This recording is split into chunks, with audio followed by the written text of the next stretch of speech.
After living for about 1 year each in Malaysia and in Turkey, the time has come to make a video that compares these two wonderful countries. The food. So of course the food is different, right? In Malaysia, there are a lot more dishes that use rice and noodles, while Turkey is a little bit more meat heavy. But beyond the differences in what makes up a typical diet in Malaysia compared to Turkey, there are differences in the role that food plays in the culture and everyday life. For example, food in Malaysia plays a much larger part of socialization, and what I mean by that is, if you are hanging out with friends, you will probably be eating something. In Turkey, food is less important, but tea is the dominant form of showing hospitality. For example, just going into, say, a mattress store to look at mattresses, you might be offered tea in the store. In Malaysia, non-halal food items like pork and alcohol are usually in a separate area of the grocery store that is staffed by non-Muslims. Turkey seems to be more strict with pork. It is very difficult to find anywhere here, but much less strict on alcohol, which you can find just about everywhere. Another difference in food between Malaysia and Turkey is breakfast. In Malaysia, you might eat fish for breakfast, just like you would for lunch or dinner. In Turkey, a traditional Turkish breakfast will be made up of about 10 or 15 small plates of small portions of cheeses, breads, jams, olives, and a lot more, as you can see here. And finally, there is much more variety in the food in Malaysia, while in Turkey, finding international food is more of a challenge. We saw and ate at several Turkish restaurants in Malaysia, but in Turkey, there is only one Malaysian restaurant that we know of, and unfortunately, it was closed when we went to that Malaysian restaurant. But we're planning to head back to Malaysia soon, and our stomachs are already getting excited about it. Housing. In Malaysia, it is pretty common for a family to live in a high-rise apartment building, many of these approaching around 20 or 30 stories high, and there could be up to a couple of hundred units in the building. The building will quite often have a swimming pool, a gym, a common area or lobby, and security personnel. Living in a building like this would be fairly common for a middle-income family in Malaysia. Now in Turkey, there are apartment buildings like this too, but these are likely above the middle income category and more into the luxury housing category, especially when you start thinking about a building with a pool and a gym. What is more common in Turkey for a middle income family, especially in our neighborhood in Izmir where we live, would be a building that is about 4 or 5 stories tall and has maybe 5 to 10 units available in the building. The building might not have an elevator, so when you need to move furniture into your apartment where there is no elevator, you can actually rent a portable elevator to have your furniture lifted up to the apartment's balcony. Shopping.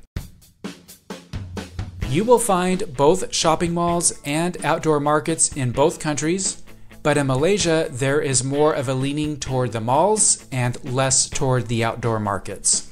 There are some outdoor markets in Malaysia, often called wet markets, where you can buy fish and meat and produce. But in Malaysia, there are an abundance of shopping malls. Many of these malls have a full grocery store. They have multiple floors of individual stores. They usually have a massive food court and also some type of entertainment venue such as a movie theater. In Turkey, there are malls like this too, but not as many as Malaysia. And in Turkey, it is more common to find pedestrian zones that are lined with stores. And the stores tend to be a little smaller in Turkey and bigger in Malaysia. For example, in Malaysia, there is a store called Mr. DIY that sells a little bit of everything. School supplies, hardware, kitchen supplies.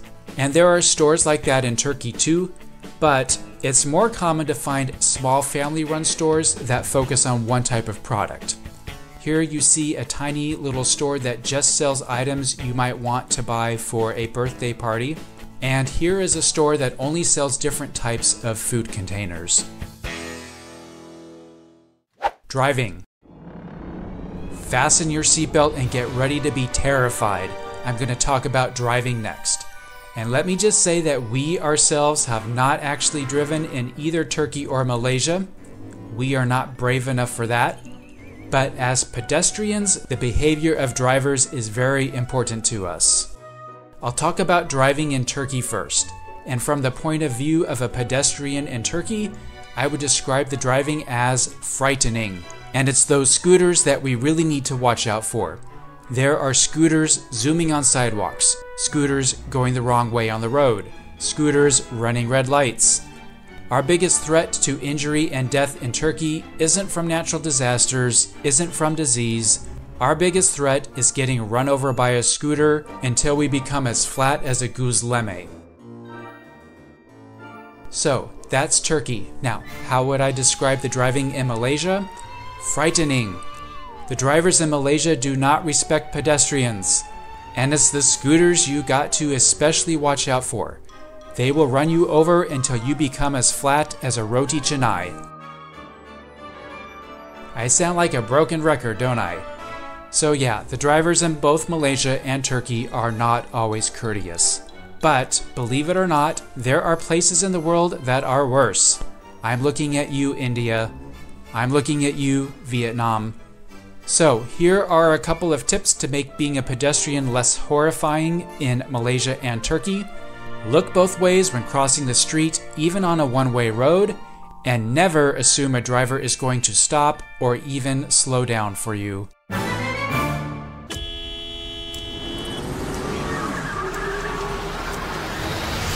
Prices. So anyone thinking about living in a new country needs to at least have a rough idea what it's going to cost there, right? Well, both Malaysia and Turkey are fairly inexpensive for a foreigner from somewhere like the United States. A typical apartment in Malaysia might be in the $500 range, whereas in Turkey it might be $400 or lower. But like I said, in Malaysia, the apartment will more often come with a pool, gym, and security. Food prices are fairly similar, maybe a little bit higher in Malaysia. More of the food in Malaysia is imported, while in Turkey, more of it is produced within the country. The price for public transportation is similar in both countries. Owning a car is cheaper in Malaysia, and petrol or gasoline is at a much lower cost in Malaysia compared to Turkey. But alcohol is cheaper in Turkey. Overall, based on our personal lifestyle, we think the two of us could comfortably live long-term in Malaysia in the $1,300 to $1,500 range per month, while Turkey might be a few $100s less than that. Quick fire categories. Okay, for the rest of the video, I'm going to quickly name a category and then briefly tell you which of the two countries we think wins the prize. Here we go. Communication.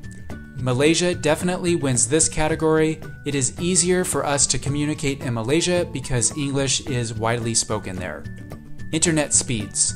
Malaysia's internet is super fast. Turkey's internet is definitely slower, but still fast enough for us. Public transportation. This one is a tie. Both Malaysia and Turkey have great transportation systems, both within cities and also between cities. Safety.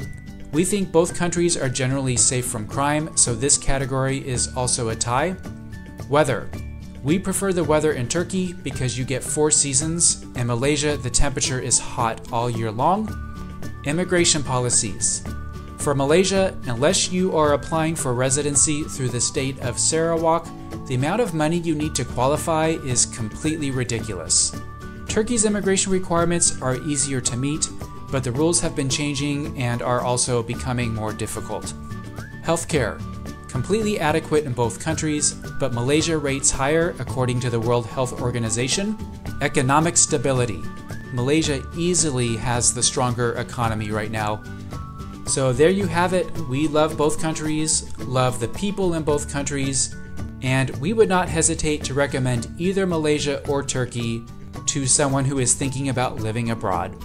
Alright, please hit that subscribe button. We've got more videos from around the world, including Malaysia, coming soon. Thanks for traveling with us.